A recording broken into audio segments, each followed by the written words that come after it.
It makes it tactile. It's a great prayer, right? It takes me out of the cognitive and it puts me Yeah. into the physical. Yeah. It physicalizes it. And for somehow that pauses all of my internal nonstop chitter-chatter Yeah. monologuing of what I want, what I need in this animal in It me. calms the monkey mind. That was Merton's line that he got from the Buddhists, actually. The monkey mind's always leaping around. Yes. Here, and it calms that. It calms that and centers it. Yeah, and it makes me feel present because Yeah. it's right here. Right. I can hold You're it. holding your hand. Yeah. Right. And so we're praying the rosary and I'm waiting for loving thoughts and it's not my first or second or third or fourth or fifth or sixth or seventh thought.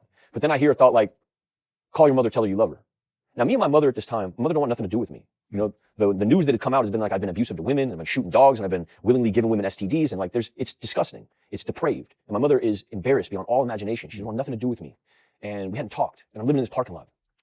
And I get out of rosary with you, and I call my mother, and I say, I don't have much to say to you, but I love you and I'm safe. And she said, oh, I'm so grateful. And she hangs up the phone, and it's the first time I had really like talked to my mother, and I felt this peace. Because I had all this resentment and animosity, like, how could you dip on me? You're my mother. You know, no matter what happens, like, this is conditional love that you offer me. So, you know, then I start reading the Confessions by Augustine and his mother and that relationship. And Right. everything starts to feel like click, click, click, click, click. Right. And Augustine being like a hedonist who had made all these Yeah. flaws. And then they start explaining Francis to me and all this ego that was in Francis. He's a complete Same egomaniac. story, right. Yeah, like, and I start feeling all these connections and I start seeing this route and and it says, let go. And I find a way for myself. This is all before we're even in the movie. I'm not even reading the script yet. I'm just like, it's like laying the ground, not even in a Pio yet.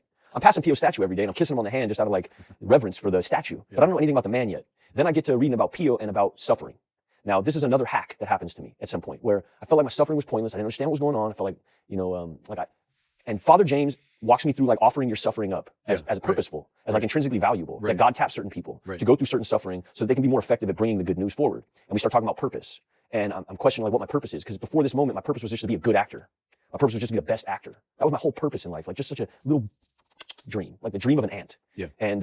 And James says, you know, what are you good at? And I'm like, I'm good at bleeding in front of people. He's like, what are you talking about? I was like, well, that's what I do. You know, I sort of just throw myself at walls. They film me. People tell me it's good. That's all I know how to do. He's like, okay, so you're good at suffering. How are you gonna help other people with that? I was like, I guess I'll make movies and stuff. And he's like, yeah, but what else? And we start getting deep off in this conversation and what the arithmetic of purpose is. And James says, you find out what you're good at first. You find out how you can help other people with that. And that is your purpose. Yeah. And that's the leapfrog.